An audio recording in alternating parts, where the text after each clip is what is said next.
Querida iglesia, qué bueno poder estar nuevamente juntos estudiando la palabra del Señor. La semana pasada vimos el inicio del Sermón del Monte. Estuvimos viendo las bienaventuranzas de acuerdo al Evangelio de Lucas. Les recuerdo un poco que estuvimos hablando. Primero les muestro esta tabla donde tenemos dos secciones, ¿no es cierto? En una columna se refiere Jesucristo a los pobres, a los hambrientos, a los que lloran, a los mal vistos. Y en la otra columna estuvimos viendo Jesucristo se refiere a los ricos, a los saciados, a los que ríen, a los bien vistos. ¿A cuál de estos dos grupos nosotros nombraríamos o llamaríamos los dichosos o los bienaventurados? La verdad es que, humanamente hablando, desde el punto de vista del mundo, uno diría que la segunda columna son los dichosos. Pero Jesucristo lo dijo al revés. Él dijo no. La verdad es que los que están en la primera columna hoy día, esos son los bienaventurados. ¿Y por qué dijo algo así? ¿A base de qué? Y estuvimos estudiando el domingo pasado que lo dijo a base de la esperanza que tienen, de cómo esto se va a invertir cuando Jesucristo venga. Y les muestro nuevamente la tabla ahora, ¿no es cierto?, con un poco lo que vimos la semana pasada, donde el primer grupo son los bienaventurados, porque aquellos que hoy día son pobres por seguir a Cristo, mañana se vivirán eternamente en riqueza en Sion celestial. Hoy día están hambrientos, pero ellos serán saciados eternamente. Los de la primera columna pasarán a la segunda.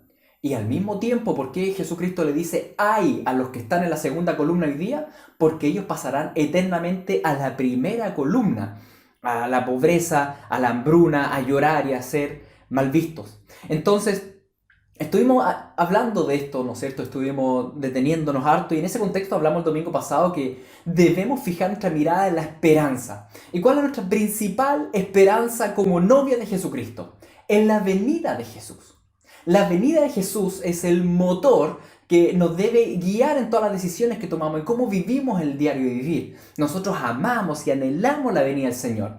Ahora bien, la venida del Señor, debemos entender, es que viene junto con todo un paquete de eventos, de acuerdo a la Escritura.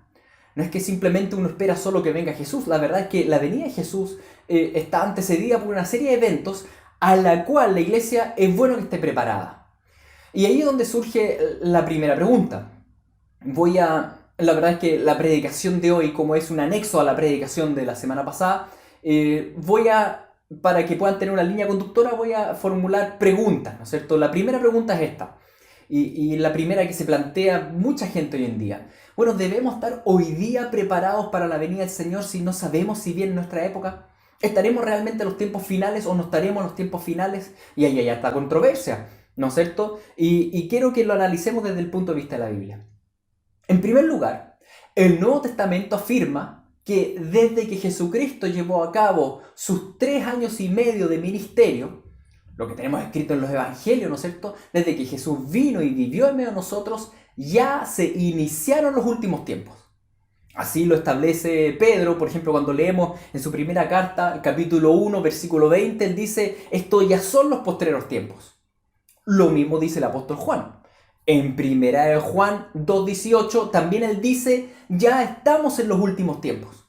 Es decir, la iglesia del primer siglo, ellos vivían pensando que eran los últimos tiempos, y estos últimos tiempos se iniciaron en el ministerio de 3 años y medio, de 42 meses de Jesucristo. Es por eso que en el Nuevo Testamento entonces vemos que la iglesia vivió enfocada en esto precisamente, en preparados para la venida del Señor. Durante toda su vida ellos estaban preparados a que Jesucristo retornase. Esa es la perspectiva que vemos en la iglesia de Hechos. Quiero ir al profeta Joel, capítulo 2, versículo 31 y 32, porque ese fue el texto que Pedro predicó en la primera predicación de la historia de la iglesia, la que se llevó a cabo en Pentecostés. Y Joel, el profeta Joel, que es anterior a Cristo, él profetizó por ahí, por el 700 a.C., Joel, en el capítulo 2, versículo 31, leemos, y después de esto derramaré mi espíritu sobre toda carne, y profetizarán vuestros hijos y vuestras hijas, vuestros ancianos soñarán sueños, vuestros jóvenes verán visiones, y también sobre los siervos y sobre las siervas derramaré mi espíritu en aquellos días. Y daré prodigios en el cielo y en la tierra, sangre y fuego y columnas de humo. Continúa ahora con el versículo 31. Estábamos en el versículo 30, ahora el versículo 31. El sol se convertiría en tinieblas, la luna en sangre, antes que venga el día grande y espantoso de Jehová. Y todo aquel que invocare el nombre de Jehová será salvo, porque en el monte de Sión y en Jerusalén habrá salvación, como ha dicho Jehová, y entre el remanente al cual él habrá llamado. Este es el pasaje que predicó Pedro, o más bien el Espíritu Santo por medio de Pedro, en esa primera predicación del día de Pentecostés. Él dijo, se está cumpliendo hoy día esto. El Espíritu Santo está llenándonos. Estaban todos, ¿no es cierto?, hablando en diversas lenguas, lo escuchaban de distintos países. Era el puntapié inicial de las misiones mundiales. Ahora, ese texto de Joel estaba ligado a una segunda parte. Esa segunda parte es, el sol se oscurecerá y la luna se convertirá en sangre antes que venga el día del Señor. Y la primera iglesia lo que interpretó de ese texto lo tomó como que realmente ellos en su momento, en su época, en su vida, lo iban a vivir. La primera parte del texto iban a vivirla y la vivieron, ¿no es cierto? Y tal cual también la segunda parte. La iglesia estaba llena de Espíritu Santo y guiados por impelidos por esta sensación de urgencia de predicar el Evangelio porque Cristo ya viene, ellos dejaron todo y empezaron a vivir en pos de Cristo. Su vivir era Cristo. Consecuencia de esto, vemos al final del capítulo 2 de Hechos, en el versículo 42, dice lo siguiente: y perseveraban en la doctrina de los apóstoles, en la comunión unos con otros, en el partimiento del pan, en las oraciones, y sobrevino temor a toda persona, y muchas maravillas y señales eran hechas por los apóstoles. Todos los que habían creído estaban juntos y tenían en común todas las cosas, y vendían sus propiedades y sus bienes, y los repartían a todos según la necesidad de cada uno, y perseverando unánimes cada día en el templo, y partiendo el pan en las casas, comían juntos con alegría y sencillez de corazón, alabando a Dios y teniendo favor con todo el pueblo, y el Señor añadía cada día a la iglesia los que habían de ser salvos. Para ellos, el vivir era Cristo. Ellos sabían que el retorno de Cristo estaba inminente, sabían que estaban en los últimos tiempos y por tanto vendieron propiedades, vivieron juntos, predicaron el Evangelio y muy luego el enemigo, intentando detenerlos, inició una gran persecución, pero dice ahí el capítulo 8 de Hechos que mientras ellos iban siendo perseguidos, iban a distintas ciudades y seguían predicando y anunciando el Evangelio.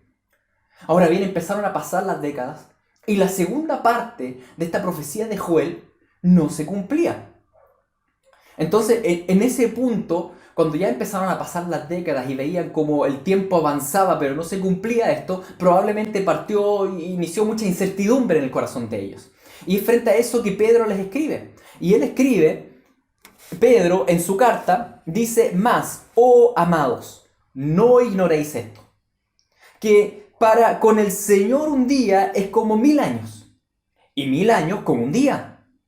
El Señor no retarda su promesa, según algunos la tienen por tardanza, sino que es paciente para con nosotros, no queriendo que ninguno perezca, sino que todos procedan al arrepentimiento.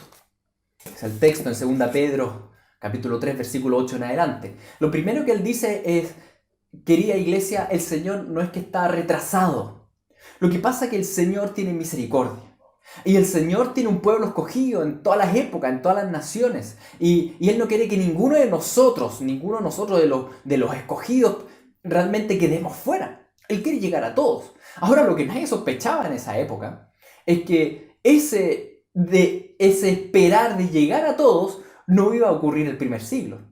El Señor tenía mucho pueblo que alcanzar, pero no solo en el mundo de esa época, sino que también en el mundo del siglo II, del siglo III, del siglo IV, y así hemos llegado hasta el siglo XXI. ¿Quién hubiese pensado la gran misericordia del Señor que nos esperó hasta nosotros, hasta ti y a mí, antes de mandar a su Hijo, porque Él nos quiere como pueblo arrepentido para su reino? Es grande la misericordia del Señor. Era un plan insospechado.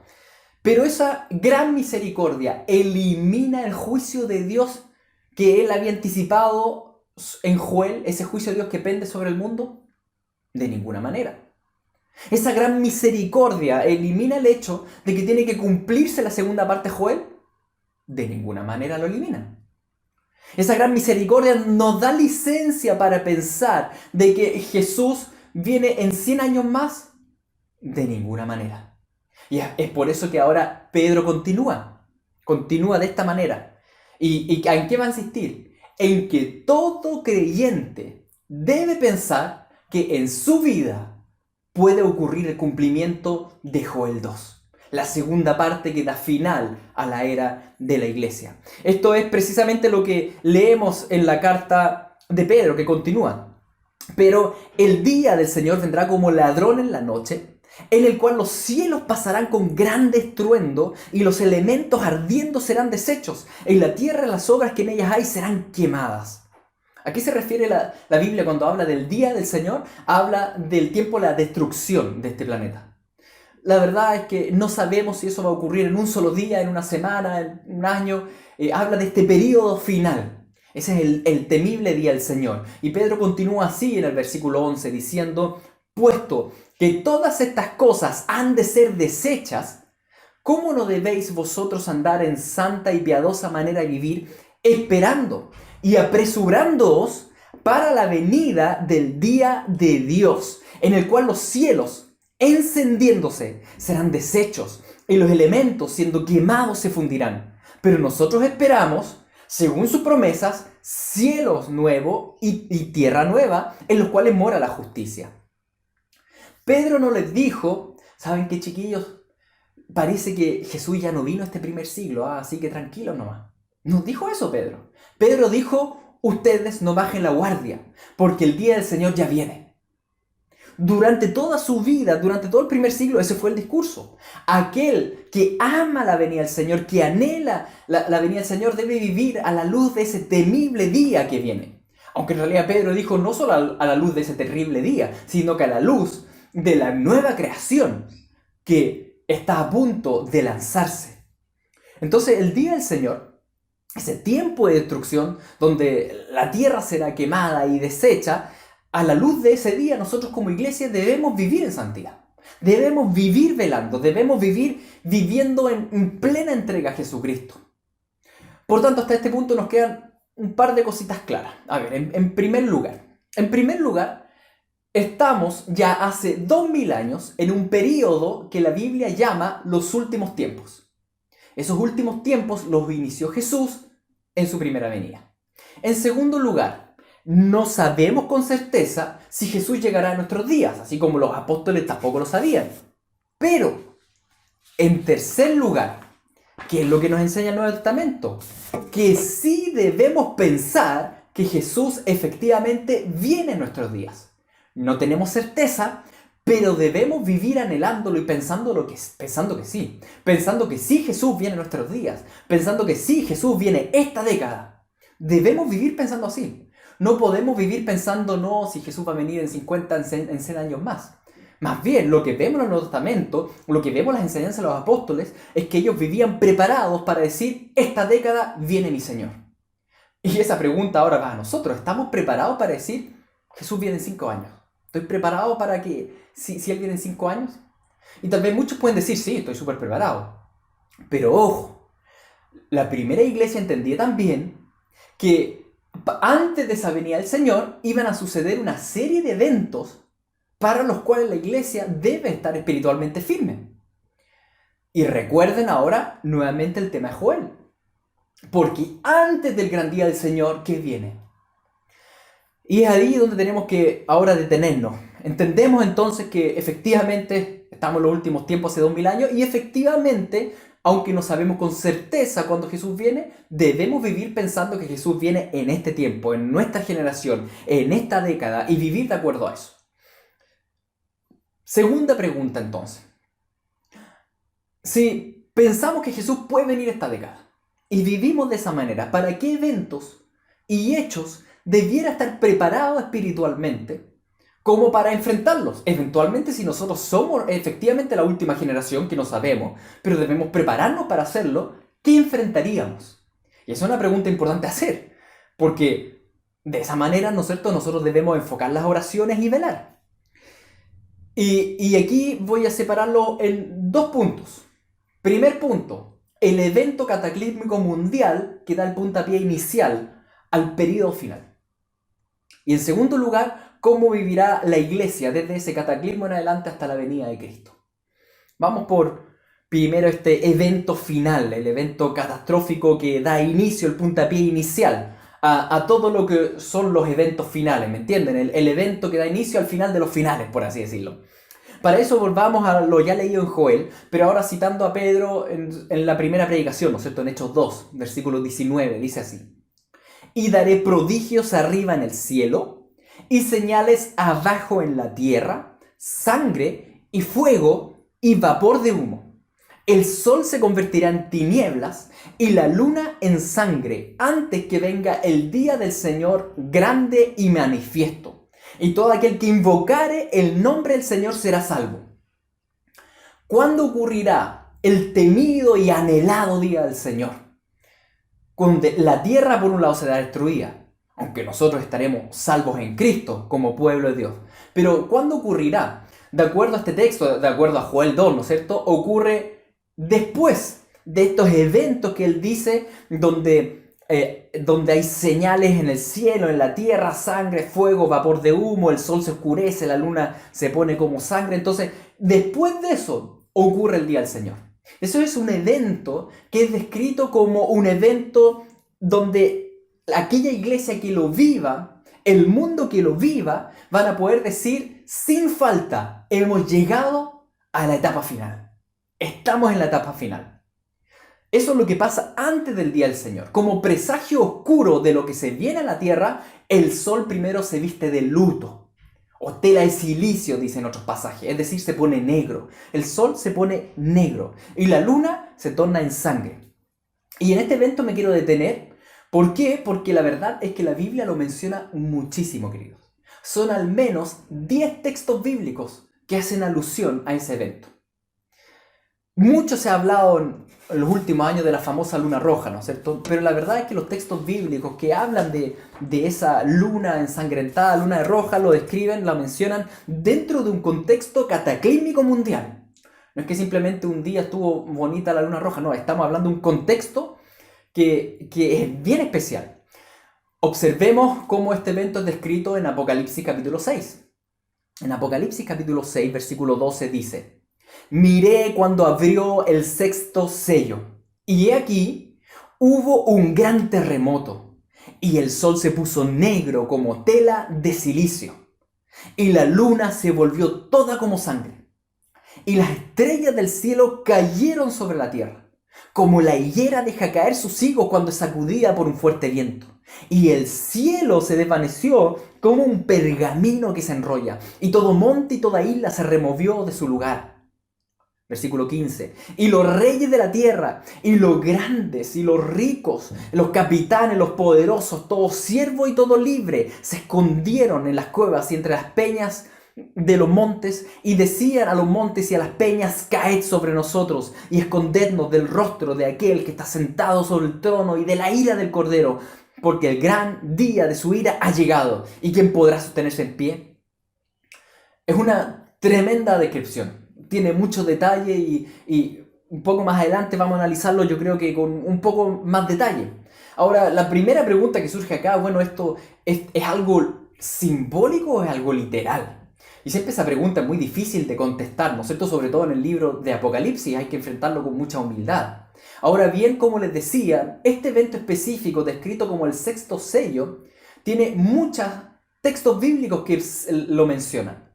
Y uno de los textos bíblicos que lo menciona, en este caso es Apocalipsis, pero también Jesucristo lo menciona en el famoso sermón que él hace en el Monte de los Olivos, en Mateo 24, en Lucas 21, en Marcos 13, antes de la pasión de Cristo, antes de la crucifixión. Y cuando Jesucristo hace alusión a esto, lo alude como, no como algo simbólico, lo alude como algo literal. Pareciera ser que este evento es realmente literal, ¿no es cierto? Dice ahí en Lucas 21, prosigamos a Lucas 21 antes de analizar un poco más este cataclismo. Lucas 21, versículo 25 dice: entonces habrá señales en el sol, en la luna, en las estrellas y en la tierra angustia de las gentes, confundidas a causa del bramido del mar y de las olas, desfalleciendo los hombres por el temor y la expectativa de las cosas que sobrevendrán en la tierra, porque las potencias de los cielos serán conmovidas, entonces verán al Hijo del Hombre que vendrá en una nube con poder y gran gloria. A ver, como ven, son varios los pasajes bíblicos que hablan de esto. También lo dice Isaías 13, también lo habla Ezequiel 32. Joel mismo lo describe en 3 secciones distintas del pequeño libro que es el libro Joel. Y por la importancia entonces de este evento, yo creo que amerita analizarlo con mayor cuidado. Y la verdad es que desde mi perspectiva debo analizarlo desde el punto de vista de que esto ocurra literalmente, no solo simbólicamente, sino que literalmente ocurra este evento. Según los pasajes leídos, este evento es descrito como un evento mundial catastrófico que involucra algo nunca antes visto. ¿Me entienden? Porque muchos hablan de que los terremotos son señales del fin, las guerras son señales del fin. Miren, sí, es verdad que hacia el fin cada vez va a haber más terremotos y más guerras, pero en lo concreto siempre ha habido terremotos y guerras. Entonces, ¿qué es lo que marca realmente como punto final? Donde uno puede decir, ahora sí que sabemos con certeza, estamos en el tiempo del fin. Jesús viene en esta época. Ese evento pareciera ser este sexto sello descrito en tantos pasajes y que Jesús mismo dice ahí en Lucas 21 que entonces, cuando eso ocurra, es decir, entonces verán al Hijo del Hombre. Esa generación que vea estas señales en el sol, en la luna, en la estrella, en la tierra, ¿no es cierto? Y el bramido del mar, esa generación verá el retorno del Señor. ¿Y qué es lo que se ve en estas descripciones de estos textos? En primer lugar vemos caída de muchos meteoritos, algo que se habla ahí como la caída de las estrellas, ¿no es cierto? Pareciera ser, puedo estar equivocado, pero parecieran ser caídas de varios meteoritos, no sabemos del tamaño ni de cuánto, aunque se ve algo bien catastrófico, porque da la impresión que genera un terremoto mundial, que dice que remueve todas las placas terrestres, dice que todas las islas y todos los montes son removidos. Nunca hemos visto un terremoto así, tal vez en el diluvio hubo un cataclismo a ese nivel, pero en nuestras épocas no hemos visto nunca un terremoto mundial. Como chilenos hemos visto terremotos, pero este terremoto parece ser distinto, parece remover todo el planeta y parece ser prácticamente un terremoto más de 10 grados, porque si remueve todas las islas y las montañas, realmente es bien grave. Jesucristo añade a esto de que se añade un gran bramido del mar con sus olas. Es decir, esto dice que va a angustiar a la gente. Lo que Jesús dice que angustia a la gente ni siquiera es la caída de los meteoritos, sino que el mar cómo va a reaccionar. Claro, uno se imagina que si caen meteoritos en el mar, si hay un terremoto mundial, tiene que haber gigantescos tsunamis, ¿no es cierto?, que estén de alguna forma invadiendo las costas. Realmente un evento catastrófico. Y que aparte de eso, ¿no es cierto?, dice también, habla del oscurecimiento del sol, que no dará resplandor. Y no sabemos eso cuántas horas o cuántos días. Y la luna se pondrá roja. Da la impresión de ser un solo evento que involucra todas estas cosas. Esa es la impresión, aunque no sabemos, ¿no es cierto? No sabemos si esto va a durar un día, una semana. El oscurecimiento del sol, muchos piensan que será por esta nube de polvo, de vapor que se eleva, ¿no es cierto? Pero los textos de repente dan la impresión en realidad de que puede ser incluso anterior, como señal previa a la caída de meteoritos y el terremoto mundial. ¿Por qué? Porque dice que el sol, que es muy brillante, ¿no es cierto?, el sol de repente se torna negro, no se ve nada. En cambio la luna, que es menos brillante que el sol, resulta que sí se ve, y se ve roja. Por tanto, si toda la Tierra, si no se viera el sol por la nube de polvo que cubre el planeta, tampoco podríamos ver la luna. Pero aquí, en este caso, dice que uno no puede ver el sol, pero sí puede ver la luna, lo que de repente hace pensar de que eso del sol y la luna ocurrirá previo, tal vez horas previas o días previos a este cataclismo. ¿Por qué? Porque, como dijo Jesús, las potencias de los cielos serán conmovidas. Uno podría pensar, como les digo, nada, esto es certero, porque no hemos vivido en el futuro, ¿no es cierto? Estamos intentando imaginarnos esto que describe la Escritura. No lo sabemos, pero puede ser que incluso algún cuerpo celestial, alguna especie de planeta, algo se ponga entre el Sol y la Tierra, ¿no es cierto? Oscureciendo el Sol, ya no lo vemos, pero al mismo tiempo la Luna aún la seguimos viendo y la Luna refleja algo rojo, tal vez ese cuerpo celeste que ha sido removido. Es un cataclismo que de alguna forma abarca el sistema solar, algo que detiene a la Tierra. Es algo que detiene a la Tierra, algo que deja a la Tierra a oscuras. Imagínense, que algo se interponga entre la Tierra y el Sol y la Tierra, oscuridad. Recuerden que en Egipto, en las 10 plagas, hubo 3 días de oscuridad para Egipto. No sabemos si esos fueron 3 días para el mundo entero o solo para Egipto. Pero en un futuro, perfectamente, este evento podría ser algo así. Un tiempo de oscuridad, 2 o 3 días de oscuridad. Y después de eso, este evento mundial cataclísmico. Como iglesia, pensando que Jesús puede venir en nuestra época, lo que nosotros debemos esperar, que previo a la venida de Cristo, pase este cataclismo. Y no sé si alguna vez lo han reflexionado de esta manera, pero la verdad es que los textos bíblicos son muy abundantes en decir que antes de la venida del Señor, como dice Lucas 21, ¿no es cierto? Antes que vean al Hijo del Hombre, la verdad es que primero van a ver los cuerpos celestes movidos. Van a ver el sol oscurecido, van a ver el mar con este bramido, ¿no es cierto? Eso es antes. Entonces, si yo amo y anhelo la venida de Cristo, yo debo prepararme también para enfrentar ese tipo de eventos. Debo estar preparado. Si vemos que el sol se oscurece y está negra, y por un par de días, ¿no es cierto? Unos 3 días, y vemos que la luna se pone roja, y nos toca vivirlo, ¿qué hacemos? En ese momento, querida iglesia, cada uno de nosotros debe pedirle al Señor dirección, debemos orar y debemos entender el significado de ese cataclismo, ¿no es cierto? ¿Debemos estar preocupados o asustados? No. Lo que debemos estar, o lo que debemos hacer es decir, me tocó la venida del Señor. En mi vida ocurre esto. Ahora tengo plena certeza de que Jesús viene durante los siguientes años. Eso es lo que... O semanas o meses, porque no sabemos cuánto después viene, ¿no es cierto? Cuánto después de ese cataclismo viene Jesucristo. Pero para la iglesia, esa es la señal. Para el mundo va a ser horrible, como lo describe Apocalipsis, donde se van a esconder en las cuevas, ¿no es cierto? Y bajo tierra, los magnates, dice los reyes, y todos ellos también van a saber, este es el tiempo de la ira del Señor. Pero para la iglesia, la verdad es que es una gran alegría, porque significa, Jesús ya viene por mí. Si Jesús ya viene por mí. Entonces, ¿debemos estar preocupados y asustados? No. Más bien debemos alabar al Señor, y porque ya, si nos ocurre eso, Él está a punto de venir. Entonces, debemos entender el significado de un cataclismo como ese, porque el enemigo durante muchas décadas lo que ha estado sembrando es un engaño en el mundo. Engaños, por ejemplo, de que es súper normal que caigan meteoritos en este mundo. Que los meteoritos destruyeron a los dinosaurios, que los meteoritos por aquí y por allá, y no es normal. La Escritura dice que no es normal que caiga un meteorito, queridos. Eso no es algo natural. Eso es un dictamen de Dios, un juicio donde parte ya el tiempo final. Y debe ser señal para nosotros de que Jesús ya viene. Como dice Joel 2, como dice Hechos 2, antes que venga el día del Señor. ¿Y por qué eso es importante? Porque tanto Joel 2 como Hechos 2 dicen, entonces, todo el que invoque el nombre del Señor Jesús será salvo. Y esto es interesante, porque muchos pueden pensar que ese cataclismo final lleva a una destrucción total del planeta, pero no.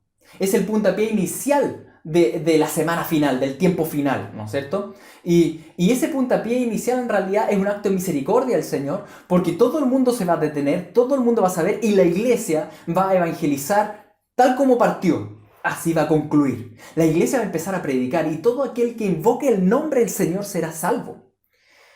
Apocalipsis, la verdad es que clarifica que después del 6º sello se desatan las 7 trompetas, ¿sí? Es decir, viene un tiempo más donde los escogidos alrededor del mundo son reunidos, porque las trompetas siempre han significado eso, ¿no es cierto? El pueblo de Dios es reunido para presentarse al rey. Es decir, este evento catastrófico global indicará al mundo entero de que la venida de Jesús y la destrucción final es inminente. Eso es lo que va a indicar. Y cuando pase, probablemente, como les decía, la narrativa del diablo va a ser esto es normal, ha acontecido antes. Pero la narrativa bíblica dice no. Esto es señal de que Jesús está a punto de venir, arrepiéntanse. Entonces, no sabemos la verdad cuánto tiempo después de ese cataclismo va a venir Jesús. No lo sabemos, queridos. Pueden ser días, pueden ser semanas, pueden ser meses. O pueden ser los famosos 3 años y medio que aparece tanto en la Biblia. Como que Jesús inició 3 años y medio en su ministerio y después la iglesia predica 3 años y medio más. la verdad es que son grandes los misterios y no tenemos plena certeza. Pero sí, mientras vayan ocurriendo los eventos, si nos toca vivirlos, nosotros debemos entender el significado. Debemos entenderlo desde el punto de vista de la Biblia. Lo que sí está claro es que es un evento donde nosotros vamos a poder predicar y decir, la ira de Dios ya viene. La ira de Dios ya viene. Será una señal inequívoca para el pueblo de Dios que lo viva, quizás nosotros, quizás en esta década, quizás los siguientes años, debo estar preparado para eso, ¿no es cierto? De que ya la venida del Señor es ineludible, ya viene. ¿Y habrá gente viva? Claro que sí, como les decía, porque ahí se va a iniciar la gran predicación final, de acuerdo a Hechos 2 y Joel 2. Así como inició la iglesia, así va a terminar, plenamente consagrada y entregada al Señor. Cuando eso acontezca, probablemente venderemos todas nuestras propiedades, si es que nos quedan, ¿no es cierto? Y tendremos todo en común y nos dedicaremos a la evangelización, porque tú y yo vamos a ver, Jesús ya viene.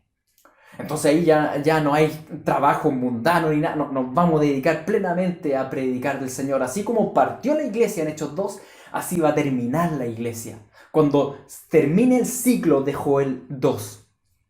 Entonces eso nos lleva al segundo punto de esta segunda pregunta, ¿no es cierto? Estamos hablando de para qué eventos y hechos debemos prepararnos en santidad hoy día si vamos a la venida del Señor. Lo primero es esto, el evento mundial catastrófico. Debo entender de que algo así viene previo a la venida de Jesús y debo estar preparado para enfrentarlo en santidad. Pero eso nos va a llevar invariablemente al segundo punto, el tiempo que vivirá la iglesia entre ese sexto sello, entre ese Joel 2 hasta la venida de nuestro Señor Jesucristo. Y ese segundo punto involucra otros dos puntos más. En primer lugar, la gran comisión, como le estabas hablando. ¿Para qué mandará Dios un cataclismo tan grande, un remesón tan grande al mundo? Porque el Señor va a despertar al mundo de su sueño. Eso va a hacer.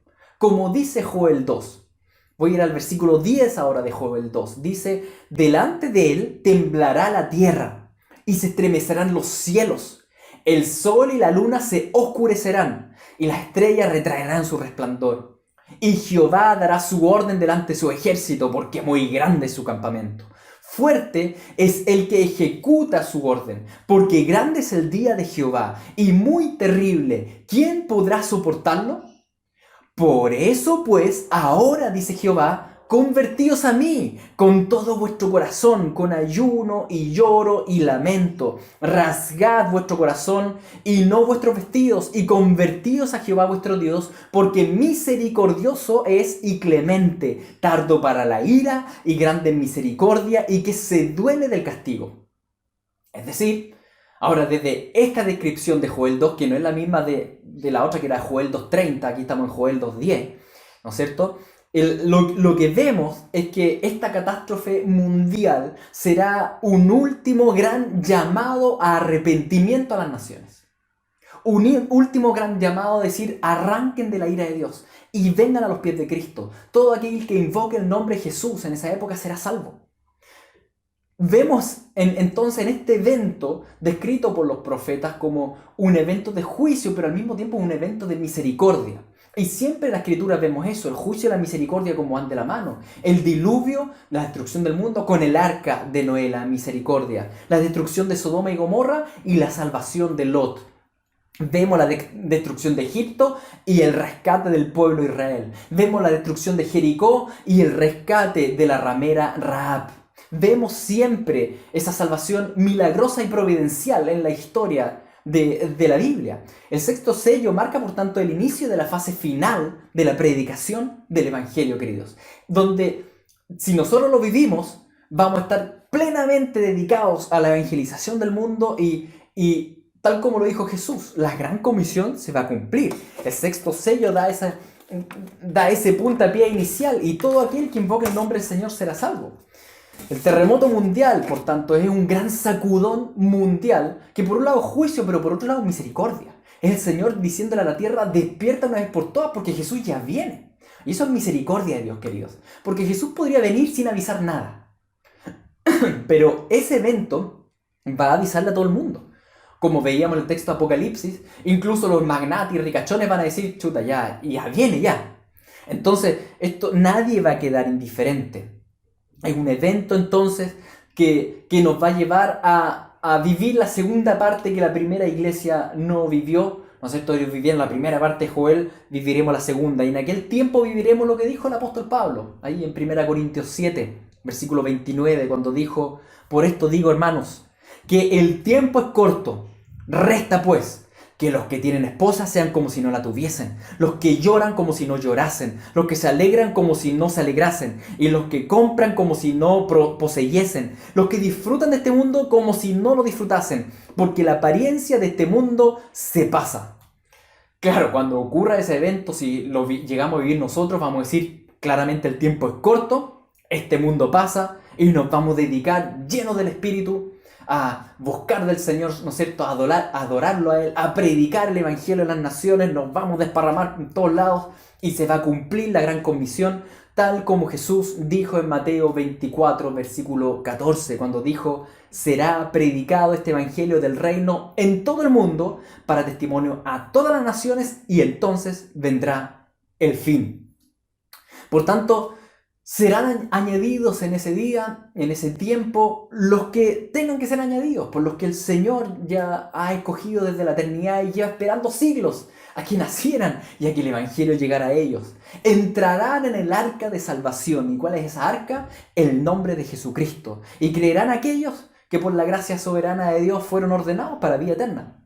Ahora bien, volver a ser la iglesia del inicio no solo involucra milagros y prodigios y conversiones y un tiempo espectacular de gloria de Dios, ¿no es cierto?, sino que también va a involucrar persecución. Porque siempre la evangelización y la persecución han ido de la mano. Es cosa de ver el libro de Hechos, donde vemos a los apóstoles haciendo grandes señales y milagros y toda la iglesia predicando y dedicándose, y al mismo tiempo siendo perseguidos. Y es precisamente eso lo que también observamos en los textos bíblicos, de aquella iglesia que enfrenta esa última semana, ese último tiempo antes de la venida de Jesús. Vemos por un lado el poder de Dios, pero al mismo tiempo de la mano la persecución de la iglesia. Milagros y prodigios, pero también asesinato de cristianos. La predicación del Evangelio por parte de toda la iglesia a toda criatura, y al mismo tiempo el rechazo del ser humano al Evangelio. El tiempo entre el sexto sello y la venida de Jesús es descrito en Apocalipsis como un tiempo de persecución mundial. Un tiempo donde el mundo se divide en dos grupos: los sellados por Dios y los sellados por el diablo. Los que se ponen la marca de la bestia, ¿no es cierto?, para seguir funcionando en este mundo y poder comprar y vender, y los que deciden no ponerse la marca de la bestia y morir a esta vida, pasando literalmente hambre, perdiéndolo todo, siendo aborrecidos por todos. Y así llegamos nuevamente al tema que estuvimos hablando el domingo pasado. Estas bienaventuranzas que dice Jesús en Lucas 6. Vuelvo así al inicio de esta prédica. ¿De qué grupo queremos ser, queridos? ¿De qué grupo? ¿De aquellos a los cuales el Señor les dijo: dichosos? Dichosos porque a causa de mi nombre ustedes pasan hambre, están perseguidos, son mal vistos y tienen pobreza. ¿O que vamos a ser de este grupo a los cuales Jesús dice: pobrecitos ustedes, ay de ustedes, porque ahora ustedes son ricos, saciados, se ríen, pero eso les durará poco? Queridos, todas las generaciones de creyentes debemos vivir anhelando y amando la venida del Señor. Pero esa venida del Señor implica un pack de eventos para el cual debemos estar preparados. No solo nosotros, todas las generaciones de creyentes. Porque nos puede tocar a nosotros. Cuando hablamos de la venida del Señor, ¿no es cierto?, debemos entender que Jesús dijo: ustedes junten aceite, porque en ese tiempo les va a costar tener aceite, ¿no es cierto?, y muchos van a quedar sin aceite. ¿Aceite para qué? Bueno, para todo esto que nos describe la Biblia. Aceite para predicar el Evangelio, para enfrentar la persecución llena del Espíritu, para enfrentar las catástrofes mundiales. Necesitamos estar llenos del Señor. Y para eso necesitamos estar velando en todo tiempo. Estar velando, perseverar en oración, en ayuno, en adoración, en estudio de la palabra, porque nos puede tocar a nosotros. Y nos puede tocar esta década. No lo sabemos. Claro, podría ser en 100 años más, pero no podemos pensar así, queridos. El Nuevo Testamento nos enseña a pensar de que esto puede ocurrir en mi vida, en nuestro tiempo. Todas las generaciones tienen que estar preparados para enfrentar esto que hemos hablado hoy día. Ahora bien, quiero dedicar unas palabras a aquellos de ustedes que tal vez fueron adoctrinados en una postura que es pretribulacionista, es decir, tal vez les han enseñado que Jesús no nos va a permitir sufrir acá y nos va a llevar antes y no va a mover nada de esto que yo acabo de hablar. Creo que la predicación de hoy día no persigue, ¿no es cierto?, hablar de las posturas raptistas. Y la verdad es que si tú crees que el Señor viene antes, a mí me encantaría también, la verdad, me encantaría, ojalá tengas toda la razón, ¿no es cierto?, que de un momento a otro el Señor nos lleve y no pase nada de esto, ¿no es cierto?, y todo esto pase después, me encantaría, espero que tengas la razón, aunque bíblicamente hablando, no, en lo personal y como congregación, no vemos que la evidencia bíblica indique para allá. Vemos que la evidencia bíblica indica que el pueblo de Dios siempre ha tenido que prepararse para el sufrimiento y para las persecuciones. Siempre el pueblo de Dios, desde el Antiguo Testamento hasta todo el Nuevo Testamento, hasta la actualidad, hemos visto que el pueblo de Dios, más bien, el Señor nos anima a enfrentar las adversidades de este mundo y perseverar hasta el fin, ser fiel hasta la muerte y obtendrás la corona de justicia. Ahora bien, aunque tengas esa postura, te invito igual, a pesar de tu postura, a prepararte espiritualmente por si acaso estás equivocado. Porque tal vez tengas razón y sería súper bueno, ¿no es cierto? Pero en el caso que no tengas razón y en el caso que tengas que enfrentar un sexto sello, en el caso que tengas que enfrentar un evangelismo mundial con una persecución mundial, ¿estás preparado o preparada? Al menos pregúntate si estás preparado o preparada para vivir algo así. Te invito a que igual te prepares espiritualmente para enfrentar esto que acabo de explicar, porque por si acaso resulta que estás equivocado en tu pensamiento, nunca está de más, queridos, nunca está de más perseverar diariamente en santidad, en arrepentimiento.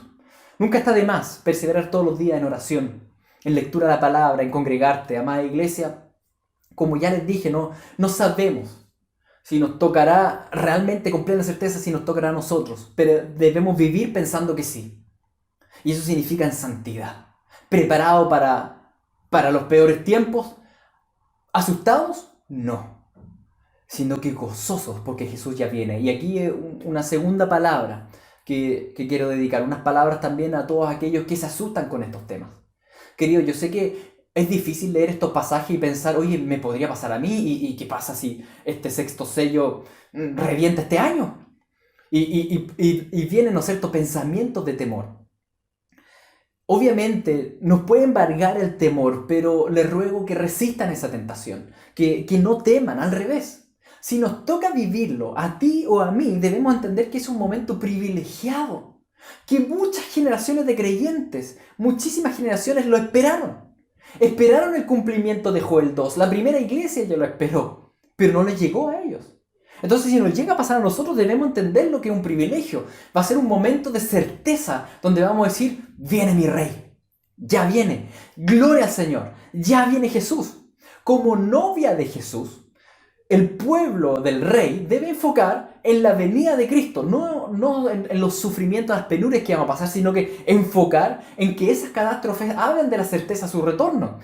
Es verdad que ese tiempo va a ser separador de agua, va a ser decidor. Pero como dice Joel en el capítulo 3, versículo 14, dice, muchos pueblos en el valle de la decisión, porque cercano está el día de Jehová en el valle de la decisión.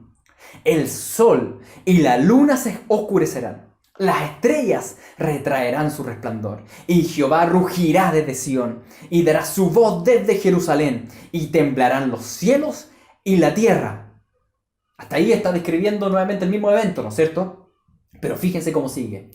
Pero Jehová será la esperanza de su pueblo y la fortaleza de los hijos de Israel. En ese tiempo, queridos, cuando el Señor ruja desde la ciudad celestial, cuando Él ruja desde la Nueva Jerusalén al mundo entero, el mundo entero se sacuda, ¿no es cierto? El mundo entero se detenga. En ese tiempo dice, Jehová será tu esperanza. Jehová será tu fortaleza, tú estarás anclado en una roca que es Cristo. Nadie va a entender nada, pero tú lo vas a entender todo. Y por tanto tendrás la responsabilidad de explicarle a la gente y predicarle de la venida de Jesús. Jehová es nuestra esperanza y fortaleza. Jehová, Jesús, es nuestra alegría y fuerza. Él es nuestra alegría. A Él miramos, no a las circunstancias. Amada iglesia, la Biblia ocupa una metáfora para hablar de esos tiempos. Y la metáfora que más ocupa es esta metáfora de la mujer que está de parto. Y de esa manera debemos verlo. Porque la mujer que está de parto no está pensando en el sufrimiento que viene, sino que está pensando en que yo quiero que nazca el bebé. Y cuando tenemos, ¿no es cierto?, a una mujer que está con 37, 38 semanas, 39 semanas de embarazo, lo único que quiere es que nazca el bebé. No está pensando en que, oh, no quiero que nazca por el sufrimiento. No está pensando en eso. Está pensando en que quiere tener a su hijo en brazos. Y de esa manera debemos enfrentar los tiempos finales. De esa manera, donde digamos, yo quiero tener a Jesucristo en mis brazos, yo quiero abrazarlo. Por tanto, si eso significa un trabajo de parto, ¿no es cierto?, inexpulsivo, doloroso, me da lo mismo. Pero yo ya quiero que venga ya. Esa tiene que ser la expectativa, el anhelo, el anhelo de una madre parturienta que está contenta porque está a punto de ver a su bebé, que lleva tanto tiempo esperándolo. De la misma manera nosotros como iglesia debemos enfrentar estos tiempos difíciles diciendo, Señor, yo quiero que venga ya. Me da lo mismo que venga un terremoto mundial, meteoritos y la bestia y todo lo que sea. Yo quiero puro verte, Señor. Yo quiero puro verte, así mismo. Es un llamado que nos hace la Escritura como iglesia a aferrarnos a Cristo, a su venida, a amarlo y alegrarnos cuando veamos estas cosas. Cuando vean estas cosas, dijo Jesús, levanten la mirada porque ustedes están a punto ya de recibirme. Entonces, querida iglesia, no debemos enfrentar este tipo de enseñanzas bíblicas con temor. O nos debemos enfrentar si empiezan a ocurrir estos eventos con ansiedad, temor, angustia, no. Eso es para el mundo que no entiende, pero tú tienes al Espíritu Santo, tú tienes la palabra, tú has sido iluminado por Él, tú entiendes esto, más bien enfréntalo con gozo, con alegría, diciendo nuestro amado Jesús, al que anhelamos ya viene, nuestro amado Jesús está por venir, qué alegría y con predicación a las naciones. Amada iglesia, el que da testimonio de estas cosas dice, ciertamente vengo en breve. Amén. Sí, ven Señor Jesús. La gracia de nuestro Señor Jesucristo sea con todos vosotros. Amén.